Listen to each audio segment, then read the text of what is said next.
ഇന്ന് ജൂലൈ 31. നാളെ ഓഗസ്റ്റ് 1 തീയതി 10th പ്രിലിംസിൻ്റെ 3rd സ്റ്റേജും 4th സ്റ്റേജിൻ്റെയും എക്സാം നടക്കാൻ പോവാണ്.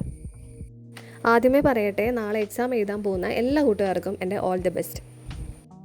നാളെ എക്സാം എഴുതാൻ പോകുന്ന കുറച്ച് പേർക്കെങ്കിലും അവരുടെ മനസ്സിലൂടെ കടന്നു പോകുന്ന ചിന്തകളാണ്, നാളത്തെ എക്സാം എങ്ങനെയായിരിക്കും, ടഫ് ആയിരിക്കുമോ, NCERT ക്വസ്റ്റ്യൻസ് ഉണ്ടാവുമോ, നാളെ എനിക്ക് നല്ല രീതിയിൽ പ്രിപ്പയർ ചെയ്ത് എക്സാം എഴുതാൻ പറ്റുമോ, ഇതൊക്കെയാവും എല്ലാവരുടെയും മനസ്സിലുണ്ടാകുന്ന ചിന്തകൾ.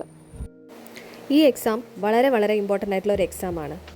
കമ്പനി ബോർഡ് LGS എന്ന് പറയുമ്പോൾ ഒരുപാട് വാക്കൻസി ഉള്ളൊരു പോസ്റ്റാണ്, നമുക്ക് എല്ലാവർക്കും അറിയാലോ അത്. അതുകൊണ്ട് തന്നെയാണ് ഞാൻ ആദ്യമേ പറഞ്ഞത് ഇതൊരു വളരെ ഇമ്പോർട്ടൻ്റ് ആയിട്ടുള്ള ഒരു എക്സാമാണ്. സോ ഇന്ന് ടെൻഷനൊന്നും ഇല്ലാതെ നമ്മൾ ഇത്രയും കാലം പഠിച്ച ഓരോ കാര്യങ്ങളും ഒന്ന് റിവൈസ് ചെയ്തെടുക്കാനുള്ള ഒരു ലാസ്റ്റ് ടൈമാണ് ഇത്.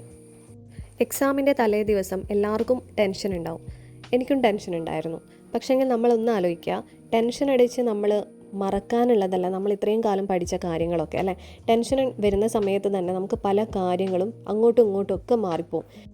നമ്മൾ ഓരോരുത്തരും ഒരുപാട് സാക്രിഫൈസ് ചെയ്തിട്ടാണ് ഇത്രയും പഠിച്ച് ഇവിടെ വരെ എത്തിയതല്ലേ. അതൊന്നും ഒരു രാത്രി കൊണ്ട് ടെൻഷൻ അടിച്ച് തീർക്കാനുള്ളതല്ല. സോ നമ്മൾ മാക്സിമം റിവൈസ് ചെയ്യുക, പഠിക്കുക. ഇത്രയും ദിവസം പഠിച്ചില്ലേ, ഇനി ലാസ്റ്റ് മിനിറ്റ് ഒന്ന് ജസ്റ്റ് ഒന്ന് റിവൈസ് ചെയ്തൊന്ന് പോവുക. അതുപോലെ തന്നെ നമുക്ക് ക്വസ്റ്റ്യൻ പേപ്പർ കിട്ടിക്കഴിഞ്ഞാൽ നമ്മളോട് സാറ് പറയും ക്വസ്റ്റ്യൻ പേപ്പർ പൊട്ടിക്കാനായിട്ടില്ല, ഒരു ബെല്ലടിച്ചതിന് ശേഷം മാത്രമേ നിങ്ങൾ ക്വസ്റ്റ്യൻ പേപ്പർ ഓപ്പൺ ചെയ്യാൻ പാടുള്ളൂ എന്ന്. പക്ഷേങ്കിൽ ചില കുട്ടികൾ ആ ക്വസ്റ്റ്യൻ പേപ്പറിൻ്റെ അറ്റത്തുകൂടി ക്വസ്റ്റ്യൻ വായിച്ചൊക്കെ നോക്കും.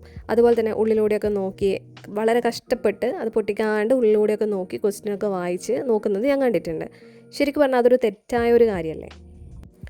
പഠിക്കുന്ന ഒരു കുട്ടിയെ സംബന്ധിച്ചിടത്തോളം എനിക്ക് തോന്നുന്നത് അത് ഭയങ്കര ടെൻഷൻ അടിപ്പിക്കുന്നൊരു കാര്യം തന്നെയാണ്. കാരണം നമ്മൾ ഈ ക്വസ്റ്റ്യൻ ഇങ്ങനെ നോക്കുന്ന സമയത്ത് അതിലൂടെ കാണുന്നൊരു ക്വസ്റ്റ്യൻ നമുക്കറിയാത്തൊരു ക്വസ്റ്റ്യൻ ആണെങ്കിലോ പിന്നെ തീർന്നില്ലേ, ഇവിടെ ബാക്കിയുള്ള ക്വസ്റ്റ്യൻസിൻ്റെ ഒക്കെ ഇതൊക്കെ തീർന്നില്ലേ. അതാ പറഞ്ഞത്, നമ്മൾ അങ്ങനെയുള്ള കാര്യങ്ങളൊക്കെ മാക്സിമം ചെയ്യാണ്ട് നിൽക്കുക കേട്ടോ. കാരണം ആ ഒരു ക്വസ്റ്റ്യൻ നമുക്ക് അറിയില്ലെങ്കിൽ പിന്നെ ബാക്കി വരുന്ന ക്വസ്റ്റ്യൻസൊക്കെ നമുക്ക് ഭയങ്കര ടെൻഷനായിരിക്കും. അയ്യോ ഇനി അടുത്ത ക്വസ്റ്റ്യൻ അറിയില്ലായിരിക്കുമോ. പിന്നെ നമ്മൾ അടുത്ത ബെല്ലടിക്കുന്ന സമയം വരെ നമുക്കിത് തന്നെയായിരിക്കും ആലോചനയിൽ ഉണ്ടാവുക. ആ ക്വസ്റ്റ്യൻ്റെ ആൻസർ എന്തായിരുന്നു, അയ്യോ അതെനിക്ക് അറിയില്ലല്ലോ എന്നിങ്ങനെ ടെൻഷൻ അടിച്ചാണ് നമ്മൾ ബെല്ലടിക്കുന്ന സമയത്ത് ക്വസ്റ്റ്യൻ പേപ്പർ തുറക്കാൻ പോകുന്നത്. അപ്പോൾ ക്വസ്റ്റ്യൻ പേപ്പർ തുറക്കുമ്പോൾ വീണ്ടും നമുക്കറിയാത്ത ക്വസ്റ്റ്യൻസ് ഒക്കെയാണ് കാണുന്നതെങ്കിൽ ഭയങ്കര ടെൻഷനായി പോകും. അതുകൊണ്ട് അങ്ങനെയുള്ള കാര്യങ്ങളൊക്കെ മാക്സിമം അവോയ്ഡ് ചെയ്യാം. അതുപോലെ തന്നെ മാത്സിൻ്റെ ഇക്വേഷൻസ് നിങ്ങൾ ഇമ്പോർട്ടൻ്റ് ആയിട്ട് നോക്കേണ്ട ഒരു കാര്യമാണ്.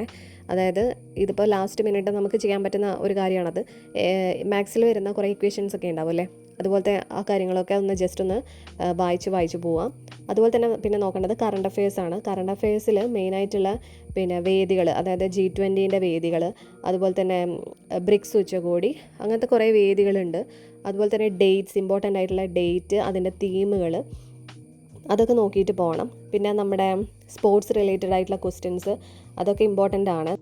മന്ത്രിമാർ, അതുപോലെ തന്നെ അവരുടെ വകുപ്പുകൾ, നിയോജക മണ്ഡലങ്ങൾ, അതൊക്കെ ഇമ്പോർട്ടൻ്റ് ആയിട്ട് നോക്കി പോകേണ്ട കാര്യമാണ്. ഇനി ഈ അവസാന നിമിഷം നമുക്ക് വല്ല കാരണങ്ങൾ കൊണ്ട് പഠിക്കാൻ പറ്റിയില്ല, അല്ലെങ്കിൽ നമ്മുടെ സാഹചര്യം ആ ഒരു രീതിയിലായിരുന്നില്ല എന്നുള്ളവർക്കാണെങ്കിൽ നമുക്ക് യൂട്യൂബിൽ ഒരുപാട് മാരത്തോൺ ക്ലാസ്സസ് ഇപ്പോൾ ഉണ്ട്, അവൈലബിൾ ആയിട്ടുണ്ട്. അപ്പോൾ അതിൽ നമുക്ക് ഏതെങ്കിലും ഒരു യൂട്യൂബ് ചാനൽ എടുത്തിട്ട് അതിലുള്ള മാരത്തോൺ ക്ലാസ്സസ് കണ്ടു തീർക്കുക എന്നുള്ളതാണ്. ഇനിയിപ്പോൾ നാളെ രാവിലെയാണ് എക്സാമെങ്കിൽ അത്രയല്ലേ നമുക്ക് ടൈം ഉള്ളൂ. അപ്പോൾ ആ ഒരു ടൈം കൊണ്ട് മാക്സിമം നമുക്ക് സ്പീഡ് കൂട്ടിയിട്ടിട്ടോ അങ്ങനെയെങ്കിലും വീഡിയോസ് കണ്ടു തീർക്കാൻ വേണ്ടി ശ്രമിക്കുക. അപ്പോൾ എല്ലാവരും നല്ല രീതിയിൽ തന്നെ എക്സാം എഴുതിയിട്ട് വരിക. Thank you for watching.